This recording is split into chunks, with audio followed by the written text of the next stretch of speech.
s'être reposé 2 jours, la cheville à Tim va un peu mieux. Nous avons donc repris la route de la vallée d'Astor.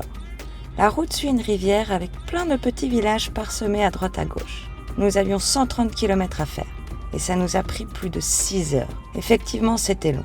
L'état de la route était catastrophique. On ne se rend pas forcément compte avec l'image de la GoPro, même si nous avions enlevé les réglages fisheye. Mais la route était vraiment pas large. Et je sais pas si c'est parce qu'on a une grosse voiture 4x4 et que les personnes que nous croisons en face nous voyaient, se disaient que c'était bon, on pouvait se mettre à la verticale sur la montagne pour les laisser passer. Mais ils ne se serraient absolument pas. Ils restaient la plupart du temps au milieu de la route et nous devions tout le temps grimper sur le bord pour les laisser passer. Et limite, on se faisait engueuler si on ne le faisait pas, alors qu'ils avaient souvent 1-2 mètres d'espace de leur côté pour se serrer aussi. Bref, c'était assez galère et tendu. La route avait subi beaucoup d'éboulements et elle était pas mal cassée avec les intempéries. Pour moi, à ce stade du voyage, c'était la pire et la plus longue route qu'on ait faite.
Bon, comme vous pouvez le voir, vous n'avez pas besoin d'avoir un 4x4 pour faire cette route. C'est clair que ça aide, mais les locaux y arrivent très bien avec leur voiture de ville. Peut-être parce que c'est les locaux et qu'ils connaissent très bien la route.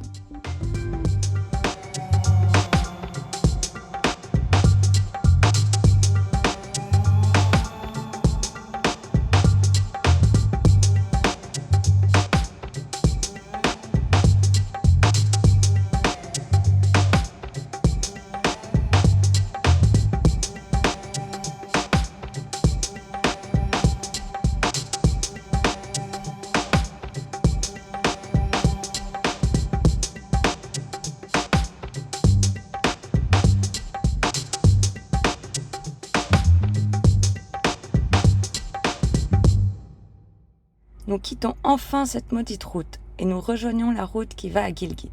Et au vu de la journée qu'on a passée, nous décidons d'aller se poser dans une petite guest house au début de la ville. On ne veut plus la traverser. On l'a faite une fois, mais pas deux.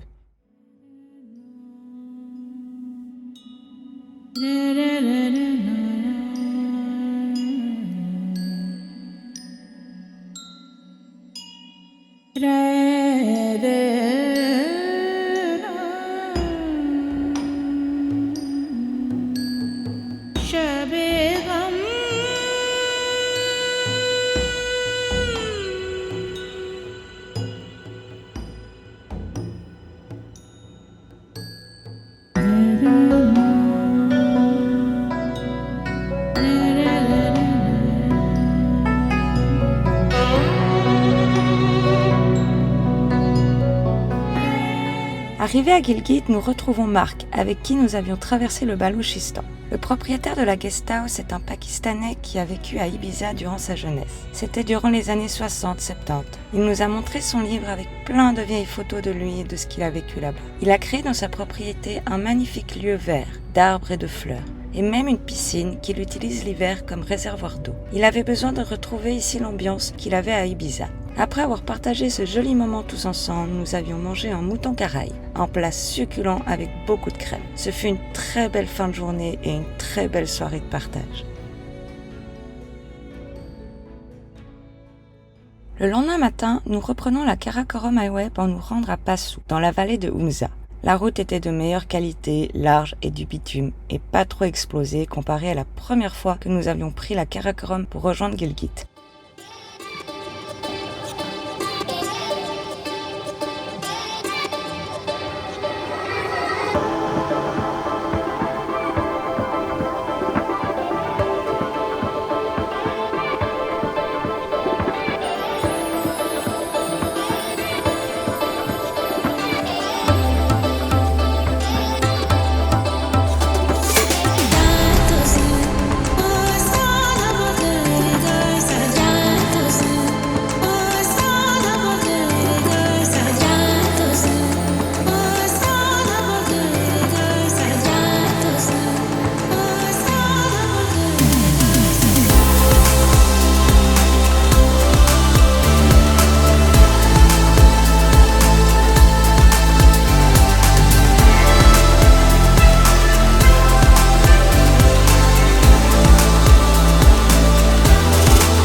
Si t'arrives depuis Islamabad et que t'as peur de venir dans le nord parce que t'as juste un 2 roues motrices ou un van, jusqu'ici tu peux venir, la Karakorum Highway est en bon état. Donc si tu veux profiter des montagnes, voir des 6000, des 7000, même des 8000 qu'on est passé à côté, n'hésite pas parce que la route elle est en bon état. On est venu jusqu'à Passau, c'est pour voir ces paysages de dingue qu'il y a derrière moi, mais c'est aussi pour aller manger un burger mythique, le burger de Yak du Yak Grill. C'est juste avant l'endroit où on a campé. Et franchement, ça vaut la peine. On était hier et les burgers sont excellents. Et là, je crois qu'ils ont aussi bien compris qu'ils faisaient vraiment un bon business avec les touristes.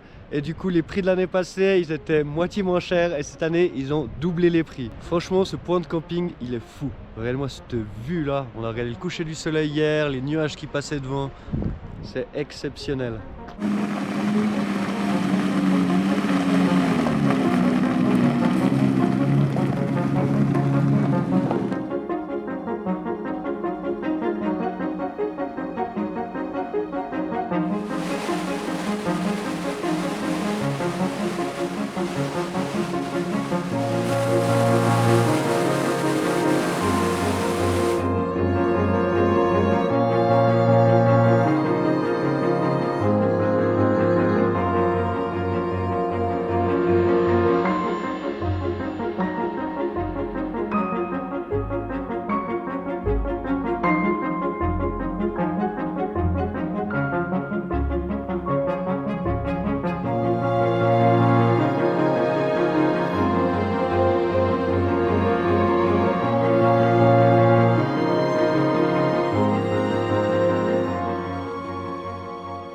dingue ce lac. Quand on est passé la première fois, j'étais persuadé que c'était dû à un barrage. Mais en fait, pas du tout. En 2010, il y a eu un énorme éboulement au début de la vallée. Ça a tué plus de 20 personnes et ça a complètement bloqué la rivière Hunza. Et du coup, le lac, en quelques mois, il s'est rempli avec plus de 100 mètres de profondeur et il est toujours plein dû à l'éboulement. Ça a fait comme un barrage naturel. Et du coup, ça a inondé toute la vallée qui est derrière moi. Et dans cette vallée, à la base, il y avait la Karakoram Highway. Donc il y a 19 km de route qui passait là en bas. Et depuis l'éboulement, ils ont dû construire des tunnels parce qu'il y a tout qui a été bloqué. Et du coup, ils ont creusé des tunnels pour pouvoir passer autour du lac. Mais il est vraiment magnifique, la couleur est folle.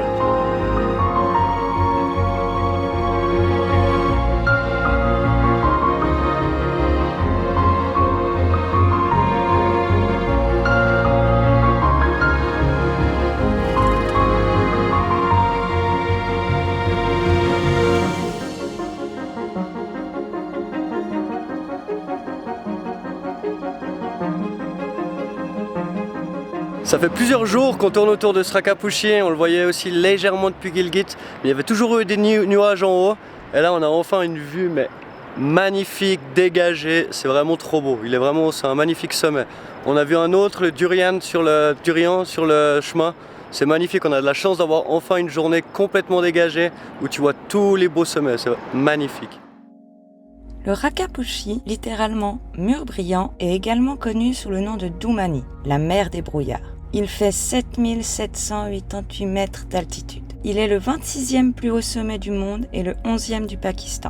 Il se trouve dans la vallée de Nagar, dans la chaîne de montagnes du Karakoram. Le Rakapushi présente la plus haute face du monde, dont l'inclinaison moyenne dépasse 50%. Il s'élève directement de presque 5900 mètres depuis sa base. Par comparaison, l'Everest s'élève à moins de 4000 mètres au-dessus de sa base. La première ascension eut lieu en 1958 par Mike Banks et Tom Patey, membres d'une expédition britanno-pakistanaise.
Bon, on est de nouveau bloqué dans un éboulement, enfin là ils sont en train de refaire la route. Et il y a toutes les vieilles Jeeps autour, elles sont trop belles, elles sont magnifiques. C'est des CJ6 je pense, des années 80, elles sont très magnifiques. Je vais vous les montrer après. Et le Land Cruiser là, comme il est beau, vous allez voir ça. Regardez-moi ça.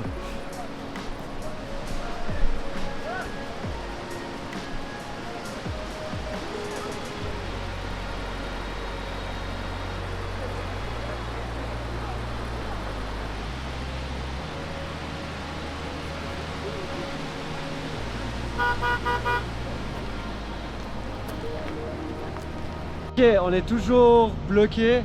Pour l'instant c'était une jolie ligne, on s'est fait des potes pakistanais. Et avant on faisait une seule ligne. Et maintenant ça fait un bouchon, donc on n'est pas sorti de là. Comme il dit, la discipline pakistanaise.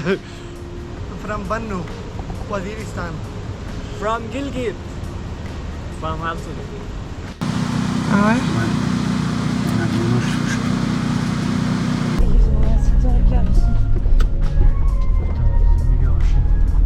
Oh, petit bébé chien.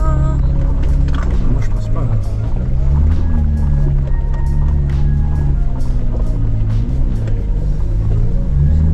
Ça va bloquer plus loin. C'est ce qu'il m'a dit.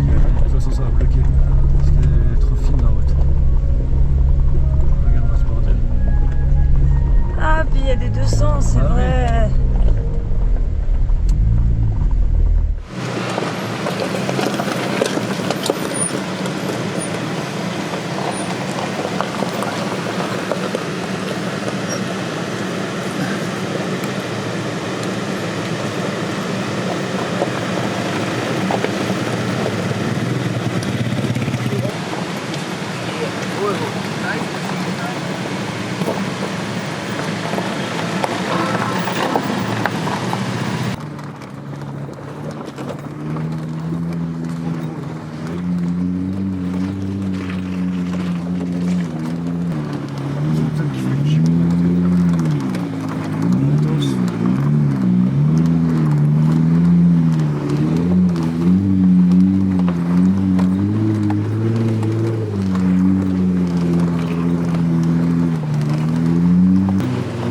Les courses de mini-jeep là les gars. Il y en a un qui est chargé, l'autre il est pas chargé. Mais on est en Mario Kart. Oh, Ouais. c'est la pollution.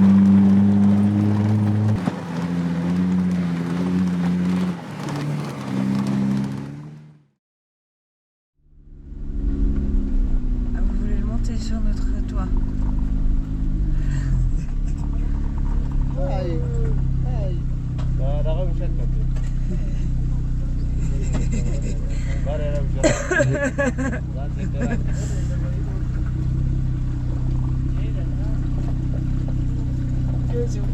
No.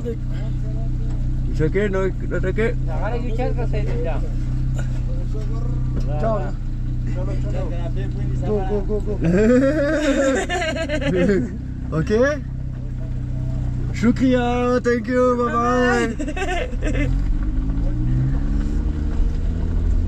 T'as trouvé trop la technique, le mec. Trop bien d'être sur la voiture comme ça. Putain, on a la voiture pour les paquis, on peut se mettre sur toutes les portes et derrière. Ah ouais, ça en taxi tu mets, je pense, 26 personnes. T'en mets 6 dans la lucarne, 4 derrière et 10 sur les côtés. Avec le toit. Ouais, sans compter le toit encore, putain, 30 personnes ce taxi. Ils ont des petites pistes. Salam alaikum.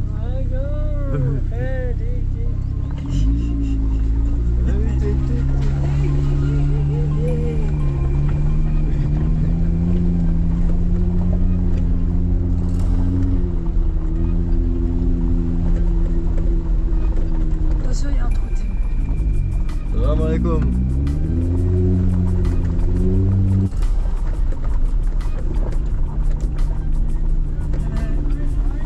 Salam alaikum.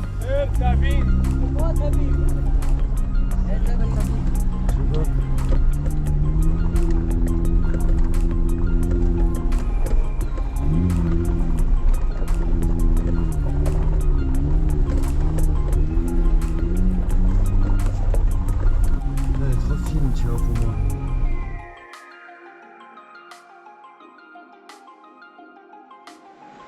C'est joli, elle descend le long de la rivière.